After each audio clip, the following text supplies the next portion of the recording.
In this video, I'll be showing you how to fix PDF preview pane not working in Windows 11. If you find this video helpful, be sure to drop a like and subscribe. Now, the PDF preview pane usually falls because of a handler conflict between your PDF reader like Adobe or Edge and system-wise tools like Microsoft PowerToys. So if the pane is visible but says no preview available, Windows might be blocking the background script.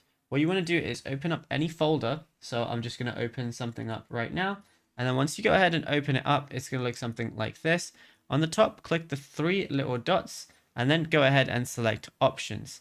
Now, once you select options, go over to the view tab and then scroll down to the advanced settings list. So there's going to be a lot of different things, but just go over to advanced. And then once you're here, all you want to go ahead and do is ensure show previous handlers in preview pane is checked, and ensure always show icons, never thumbnails is unchecked. Once you go ahead and do that, click apply and then go ahead and click OK.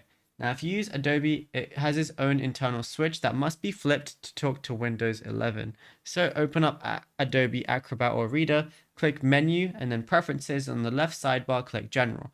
Then check the box where it says Enable PDF Thumbnail Previews in Windows Explorer. And yeah, it's as simple as that.